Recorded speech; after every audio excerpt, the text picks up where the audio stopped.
জনগণ ভোট দিতে পারেনি। জনগণের ক্ষমতা শেখ হাসিনা কেড়ে নিয়েছিলেন আইন শৃঙ্খলা বাহিনীকে দিয়ে। তিনি মনে করতেন যে এই জনগণই তার শত্রুপক্ষ। সুতরাং এখন পরিবর্তিত পরিস্থিতিতে ডক্টর মোহাম্মদ ইউনূসের সরকার, এই সরকারকে সমস্ত গণতান্ত্রিক রাজনৈতিক দল সমর্থন দিয়েছে।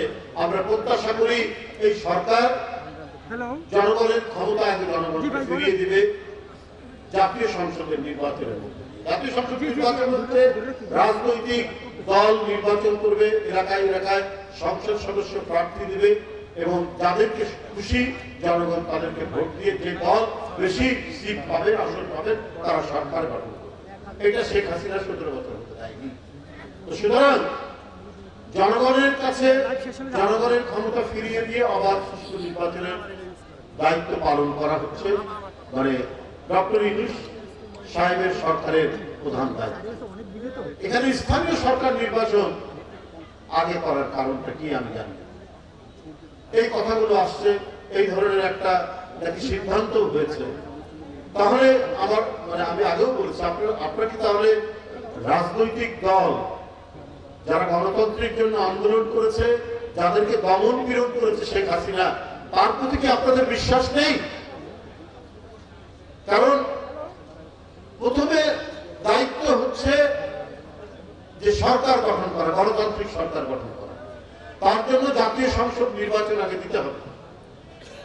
তারাই পরবর্তী পর্যায়ে সকল নির্বাচন করবেন। এটা তো পরীক্ষাও করতে হবে যে রাজনৈতিক সরকারের অধীনে অবাধ সুষ্ঠু নির্বাচন হতে পারে। এটা দেখার জন্যও তো আগে সরকার গঠন করতে হবে, জাতীয় সংসদ নির্বাচন করতে হবে। আগে স্থানীয় সরকার নির্বাচন দিলে তার মানে কি তারা বিশ্বাস করছেন না যে রাজনৈতিক দলের অধীনে যে দলকে জনগণ ভোট দিবে তাদের অধীনে সুষ্ঠু নির্বাচন হবে? তাহলে তো অবিশ্বাস থেকেই গেল। যে অবিশ্বাস শেখ হাসিনা সৃষ্টি করেছিলেন, যে অবিশ্বাসের বিরুদ্ধে এত লড়াই, এত সংগ্রাম, শেখ হাসিনা এত গুম করেছে, এত খুন করেছে, এত ক্রস ফায়ার দিয়েছে, এত লক্ষ লক্ষ মামলা দিয়েছে, শুধুমাত্র একটা অবাধ সুষ্ঠু নির্বাচন, আমার ভোট আমি দেব, যাকে খুশি তাকে দেব, সেই যে পদ্ধতি, সেই যে জনগণের বিশ্বাস, সেই বিশ্বাসের জন্য তারা লড়াই করেছে।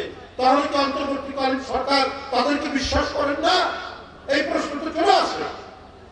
তো সুতরাং এই সরকারের উচিত সর্বাগ্রে জাতীয় সংসদ নির্বাচন দিয়ে গণতন্ত্রের যে যাত্রা, গণতন্ত্র এবং সংস্কার দুটোই কিন্তু চলমান প্রক্রিয়া। জনগণের যে দাবি অবাধ সুষ্ঠু নির্বাচনের জন্য আরো এই কাজ করা দরকার, আমাদের প্রশাসন পরিচালনা করার জন্য আরো এই সমস্ত সংস্কার করা দরকার, আমাদের পুলিশ সংস্কার করার জন্য আমাদের এই দায়িত্ব পালন করা দরকার।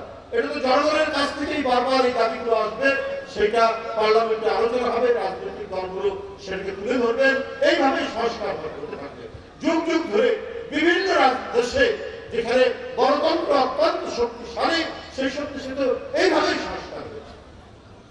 তো সেই পথ অবলম্বন না করে অন্য পথ দিয়ে গেলে পরে আবার ঘুরে ফিরে দেখবেন যে ফ্যাসিবাদ মাথা তুলে দাঁড়ানোর চেষ্টা করবে, মাথা চাড়া দেবে এবং নানা কথাবার্তা সেখানে হবে। আজকে ব্যাংক লুট করেছেন $16 বিলিয়ন। তাহলে কি তাদেরই প্রত্যাবর্তন চান আপনারা? 28 লক্ষ কোটি টাকা যদি আমি $16 বিলিয়ন কে কনভার্ট করি, প্রায় 28-27 লক্ষ কোটি টাকা বাংলাদেশ থেকে পাচার হয়ে গেছে।